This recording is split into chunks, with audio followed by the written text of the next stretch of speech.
Hello दोस्तों, welcome to Shashank Vishwakarma academy. दोस्तों, हम लोग देख रहे हैं बीएड फोर्थ सेमेस्टर का जो पेपर सेकंड है, जिसका नाम है भारत में शिक्षा के वर्तमान मुद्दे।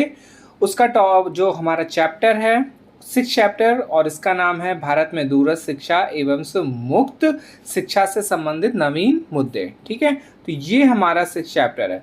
और देखिए, सबसे पहले कि सोने से पहले ये एमसीक्यू की गोली खा के सोएं।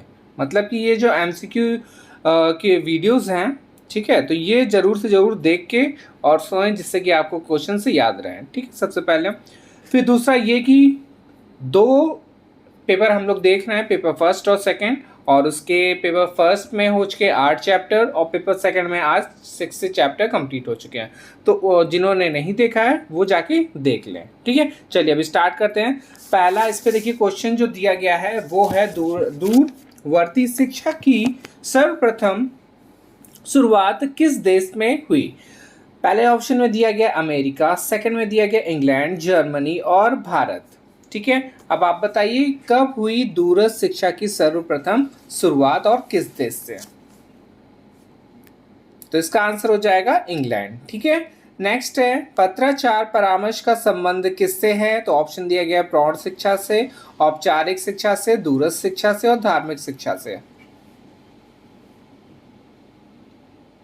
तो इसका आंसर हो जाएगा दूरस्थ शिक्षा से। ठीक है, नेक्स्ट है क्वेश्चन नंबर 3, और इस पे दिया गया है भारत में दूरस्थ शिक्षा के लिए प्रथम मुक्त विश्वविद्यालय की स्थापना किस सन में की गई थी। 1982 में, 1985 में, या फिर 1987 में, या फिर 1990 में।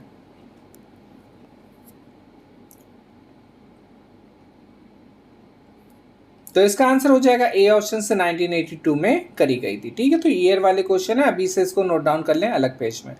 नेक्स्ट है क्वेश्चन नंबर 4, और इस पे दिया गया है व्यक्तिगत संपर्क कार्यक्रम से का संबंध किससे है। ऑप्शन दिया गया है पर्यावरण शिक्षा से, औपचारिक शिक्षा से, धार्मिक शिक्षा से या दूरस्थ शिक्षा से।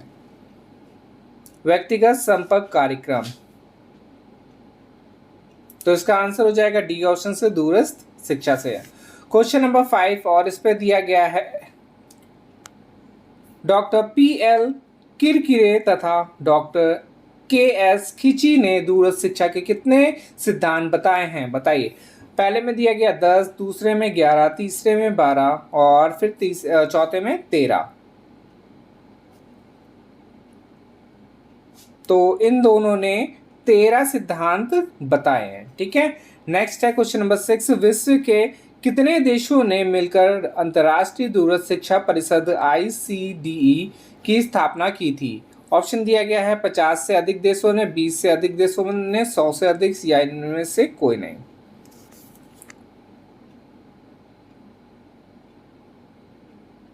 तो इसका आंसर हो जाएगा 50 से अधिक देशों ने।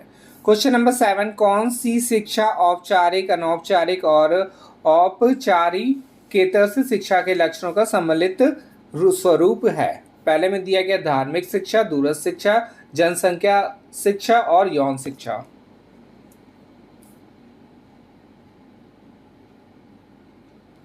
तो इसका आंसर हो जाएगा बी ऑप्शन, दूरस्थ शिक्षा। ठीक है, नेक्स्ट आ जाते हैं क्वेश्चन नंबर 8 में, और इसमें दिया गया है कुछ विद्वानों ने दूरस्थ शिक्षा को किन नामों से संबोधित किया है।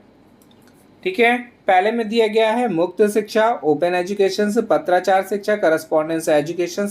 फिर दिया गया है थर्ड में दूरस्थ शिक्षा, दूरस्थ अधिगम, डिजिटल लर्निंग, या फिर ये सभी। तो इसका आंसर हो जाएगा डी ऑप्शन से, ये सभी। ठीक है, तो दूरस्थ जो शिक्षा है उसको मुक्त शिक्षा भी बोलते हैं, पत्राचार शिक्षा भी बोलते हैं और दूरस्थ अधिगम भी बोलते हैं। चलिए आगे देखते हैं क्वेश्चन नंबर 9, और इसमें दिया गया है कौन सी शिक्षा अधिगम का ऐसा स्वरूप है जो एक निश्चित समय, निश्चित स्थान, शिक्षक, शिक्षार्थी, पाठ्यक्रम से, परीक्षा और अनुसंधान से बंधी व्यवस्था है, जिसके कुछ निश्चित उद्देश्य और लक्ष्य और सीमाएं हैं। ऑप्शन दिया गया औपचारिक शिक्षा, अनौपचारिक शिक्षा, औपचारिकेतर शिक्षा और गैर औपचारिक शिक्षा। तो इसका आंसर क्या हो जाएगा, ए ऑप्शन हो जाएगा। ठीक है, आगे देखते हैं क्वेश्चन नंबर 10, कौन सी शिक्षा अधिगम की अचेतन से प्रक्रिया है? औपचारिक शिक्षा या फिर अनौपचारिक शिक्षा या फिर औपचारिकेतर शिक्षा या फिर इनमें से कोई नहीं? तो इसका आंसर हो जाएगा बी ऑप्शन। फिर आ जाते हैं क्वेश्चन नंबर 11, कौन सी शिक्षा शिक्षण अधिगम की एक गैर औपचारिक प्रणाली है? ऑप्शन दिया गया जनसंख्या शिक्षा, धार्मिक शिक्षा, दूरस्थ शिक्षा या फिर नारी शिक्षा।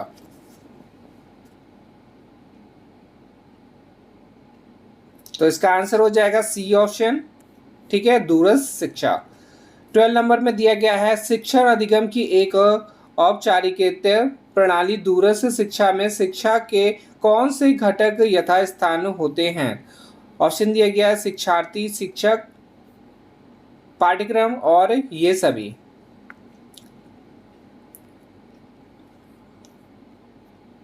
तो इसका आंसर हो जाएगा डी ऑप्शन, ये सभी, ठीक है, शिक्षार्थी भी है, शिक्षक भी है और पाठ्यक्रम भी है। आगे देखते हैं क्वेश्चन नंबर 13 और इस पे दिया गया दूरस्थ शिक्षा वास्तव में किसका एक रूप है? मुक्त शिक्षा का, औपचारिक शिक्षा का या फिर प्रौढ़ शिक्षा का या फिर धार्मिक शिक्षा का? तो इसका आंसर हो जाएगा मुक्त शिक्षा का। चलिए आगे देखते हैं क्वेश्चन नंबर 14, बहुत ही बड़ा क्वेश्चन है ये तो। और इसमें दिया गया है कौन सी शिक्षा विधि शैक्षिक पृष्ठभूमि वाले तथा विविध भौगोलिक क्षेत्रों में बिखरे अधिगमकर्ताओं की एक बड़ी संख्या को उनकी रुचि और सुविधा के अनुकूल ज्ञान, कौशल व अभिवृत्ति प्रदान करने का तरीका है, जिसमें उच्च कोटि की अधिकांश सामग्री के निर्माण, उत्पादन तथा संप्रेषण में तकनीकी एवं संचार माध्यमों का समुचित रूप से व्यापक प्रयोग किया जाता है? ऑप्शन दिया गया है औपचारिक शिक्षा, दूरस्थ शिक्षा, विद्यार्थी शिक्षा और धार्मिक शिक्षा। तो इसका आंसर हो जाएगा 14 का बी नंबर, दूरस्थ शिक्षा। आगे है क्वेश्चन नंबर 15 और इसमें दिया गया है दूरस्थ शिक्षा में अधिगम की प्रक्रिया किसके द्वारा होती है? ठीक है, दूर की शिक्षा में जो अधिगम की प्रक्रिया किसके द्वारा होती है? पहले ऑप्शन में दिया गया शिक्षक द्वारा होती है या फिर विद्यालय प्रशासन द्वारा या फिर संचार माध्यमों द्वारा या फिर इनमें से कोई नहीं। तो ये तो खुद ही समझ में आ रहा है कैसा क्वेश्चन इसका ऑप्शन होगा। तो इसका जो आंसर है वो सी ऑप्शन हो जाएगा, ठीक है, संचार माध्यमों द्वारा। कोरोना काल में ऐसे ही हुआ था। फिर इसके बाद 16 नंबर में देखते हैं दूरस्थ शिक्षा कौन सी अधिगम प्रणाली है? तो ऑप्शन दिया गया कक्षा शिक्षण प्रणाली है, जन शिक्षण प्रणाली है या फिर मौखिक शिक्षण प्रणाली है, इनमें से कोई नहीं।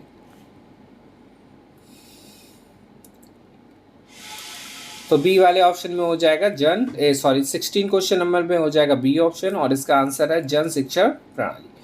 फिर देखिए कथन वाला क्वेश्चन है, मोस्ट इंपॉर्टेंट क्वेश्चन होते हैं ऐसे क्वेश्चंस। इस पे दिया गया दूरस्थ शिक्षा का अभिप्राय क्या है? और इसमें दिया है शिक्षा और सीखने की वह प्रक्रिया जिसमें स्थान और समय के आयाम सीखने और सिखाने के मध्य दखलंदाजी करते हैं। यह कथन किसका है? ऑप्शन दिया गया मालकोम्स एडिसेसिया का है या फिर होमबर्ग का है या फिर रीव एडॉस का है या फिर कोबस का है।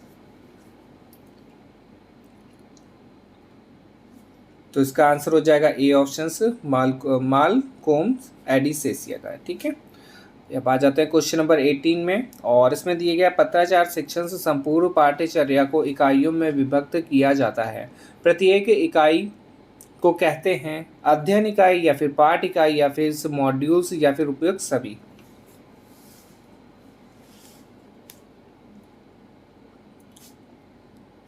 तो इसका आंसर हो जाएगा डी ऑप्शन से, ये सभी। क्वेश्चन नंबर 19 और इसमें दिया गया किस आयोग ने अपनी रिपोर्ट में लिखा है यहाँ उन लाखों लोगों को शिक्षा देने की पद्धति का विकास होना चाहिए जो शिक्षा के लिए अपने प्रयासों पर आधारित है। हम सोचते हैं कि पत्राचार या गृह अध्ययन कोर्स इन परिस्थितियों का सही उत्तर है। पहले ऑप्शन में दिया गया शिक्षा आयोग 1964 से 66, राष्ट्रीय शिक्षा आयोग शिक्षा नीति 1986, संशोधित शिक्षा नीति 1992, विश्वविद्यालय शिक्षा आयोग 1948 से 49। तो इसका आंसर ए ऑप्शन हो जाएगा शिक्षा आयोग 1964 से 66। फिर है भविष्य में दूरस्थ शिक्षा ई लर्निंग तथा ऑनलाइन लर्निंग होगी, जिसके अंतर्गत किनका प्रयोग किया जाएगा? बताइए इस पे क्या होगा ऑप्शन। पहले वाले में दिया गया है कंप्यूटर्स मैनेज्ड कम्युनिकेशंस तथा ईमेल, और सेकंड में दिया गया कंप्यूटर कॉन्फ्रेंस। फिर सी में दिया गया है लाइन डेटा बेस तथा फाइल ट्रांसफ़र, या फिर उपयोग सभी।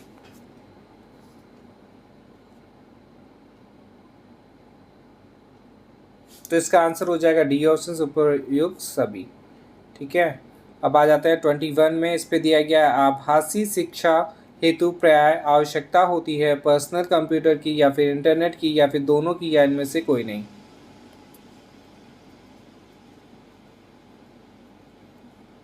तो इसका आंसर हो जाएगा सी ऑप्शन, दोनों की होती है। ठीक है, अब देखिए आभासी विश्वविद्यालय में पढ़ने की स्वतंत्रता होती है 6 घंटे, 12 घंटे, 18 घंटे या फिर 24 घंटे।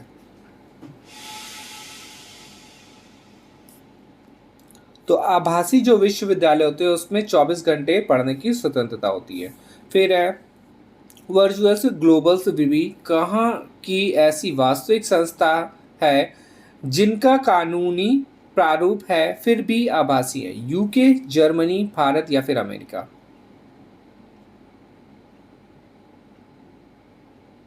तो इसका आंसर हो जाएगा बी ऑप्शन, जर्मनी। ठीक है, फिर अब आगे देखते हैं क्वेश्चन नंबर 24। इग्नू स्थापित हुआ कब? स्थापित हुआ 1982 में, 1983 में, 1984 में, 1985 में? तो इसका आंसर हो जाएगा 1985 में स्थापित हुआ। फिर है भारत में प्रथम मुक्त विश्वविद्यालय है, ऑप्शन दिया गया तेलंगाना मुक्त विश्वविद्यालय, आगरा विश्वविद्यालय, कलकत्ता विश्वविद्यालय, दिल्ली विश्वविद्यालय। तो इसका आंसर हो जाएगा ए ऑप्शन। ठीक है, तेलंगाना मुक्त विश्वविद्यालय। तो ये हमारा जो बीएड पेपर सेकंड है उसका चैप्टर नंबर 6 हम लोगों ने कंप्लीट कर लिया। ठीक है, जिन्होंने इसके पहले वाले वीडियो नहीं देखे हैं वो प्लेलिस्ट में जाके अपना देख लें, काफ़ी इंपॉर्टेंट क्वेश्चंस हैं उस पर। ठीक है, चलिए मिलते हैं नेक्स्ट वीडियो में, धन्यवाद।